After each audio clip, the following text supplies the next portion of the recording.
Hello, everyone, and welcome back to the garden. I'm in my greenhouse and I would like to show you the seedlings that I have in this greenhouse and also share with you some tips on how I take care of my seedlings. So, if you would like to see all of the plants I have in the greenhouse and also hear how I take care of my seedlings, then stay tuned. Now, let's get started.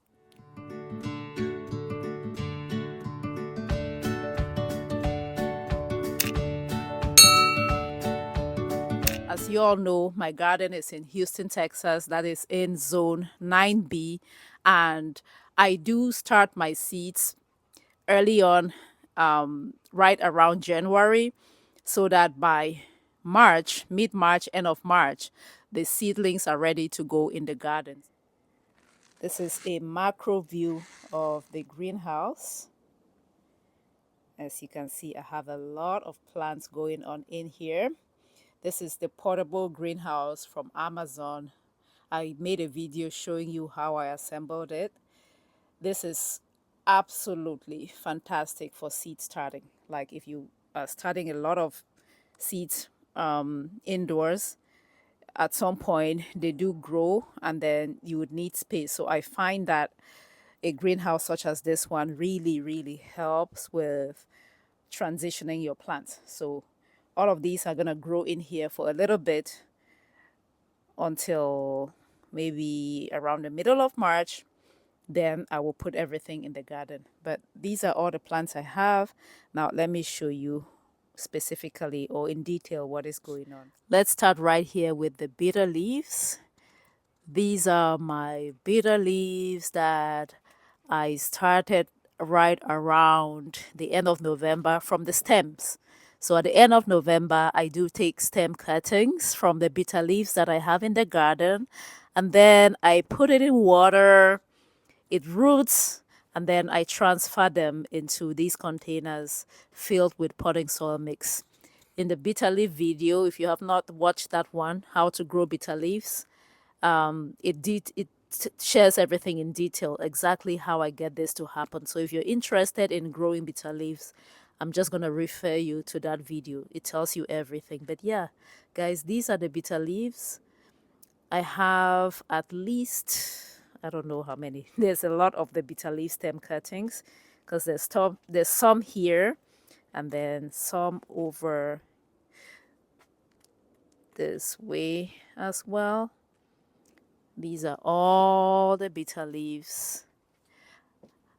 All the bitter leaves, they're going to continue growing in here in the greenhouse until the end of March, and then I'll put them in the garden. My plan is to grow a lot of bitter leaves this 2025 because it's such a versatile vegetable and such a low maintenance vegetable.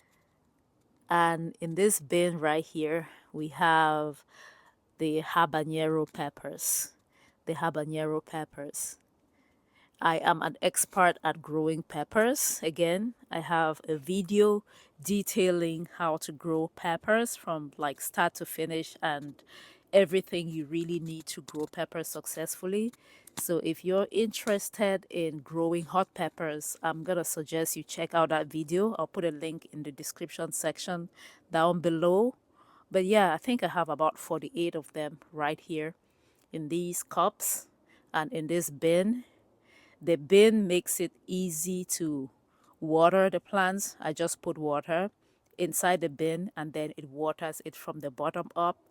Same way, if I need to feed the peppers, I make a super dilute solution of fertilizer, put it in, then put it at the bottom or inside the bin, and then it fits it from the bottom up.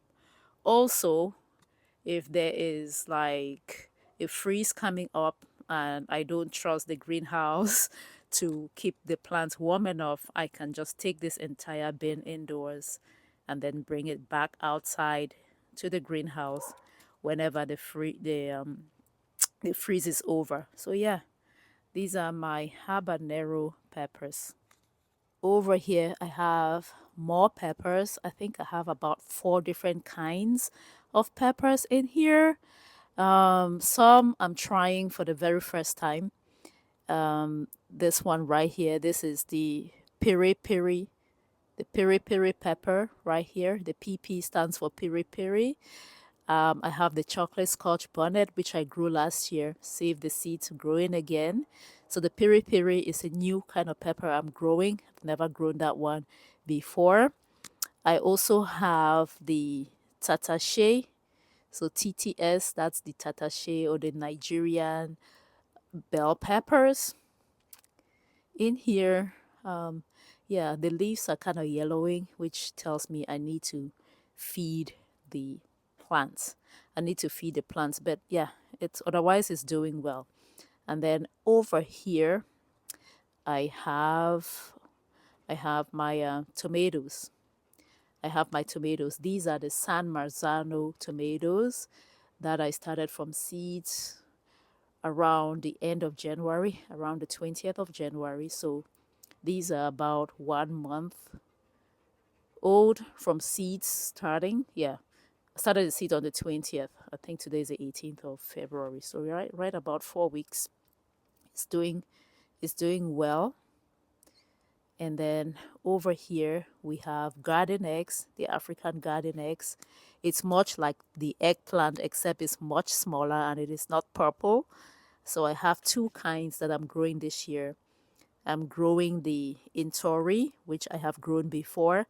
And the reason why I like Intori is because once I put it in the garden, in 8 weeks, I'm harvesting. So it's very short time to harvest, which is great for us in North America.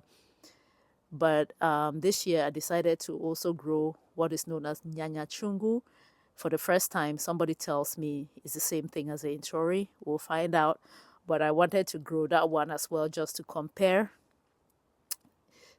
production and compare time to fruit production. Yeah, those are the two things that I'm looking for.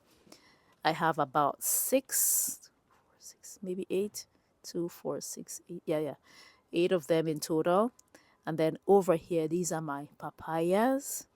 I'm trying out papayas again. These are the dwarf Y Manalo papayas, started from seeds.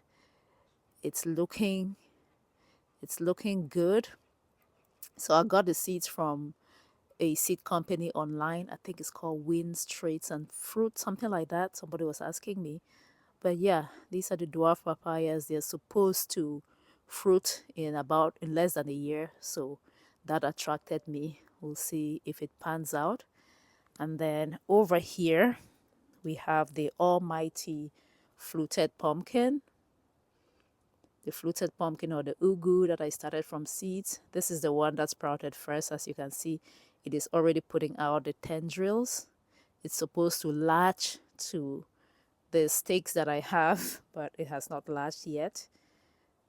They all germinated at different times, so some are quite small and they are in these buckets. I'm not going to transplant them anymore. They will grow in these buckets, but once it's warm enough, I will just take the buckets outside of the greenhouse.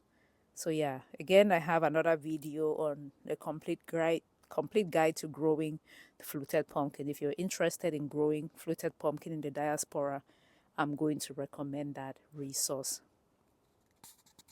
So yeah, tribe, that's what I have going on in the greenhouse. The greenhouse has been extremely useful in giving me a space to grow all of these seedlings. I couldn't possibly put all of these indoors, so I highly recommend you get a portable greenhouse if you do start a lot of seeds. Also, I don't have to worry about buying a bunch of grow lights for all of these plants. My plants are getting enough sunlight, indirect sunlight. They are protected from the elements. It has this ventilation hood. I can open it up if it gets too hot. And then if it gets too cold, I zip everything up. And if it's going to get like super, super cold, as in temperatures down in the 20s, I don't know that I can trust the greenhouse to keep my plants warm. In that case, I'm just going to carry everything and put inside for a day or two and then bring them back outside. So that is my plan. I hope you found some value in this video. And if you did, as always, I'm asking that you leave a thumbs up and then you share the video. Help me reach more people by sharing the link to my videos with a friend, or tell a friend to tell a friend to tell a friend to check out the channel. Thank you all so much for your love and your support. I do appreciate you. We continue to learn how to cultivate our green thumbs, because your green thumb can be cultivated. It doesn't come natural to many people, but like any skill, you can learn. And I'm here to teach you whatever I know about gardening so we can grow our health together. I believe when you grow a garden, you grow health. Until next time, bye bye.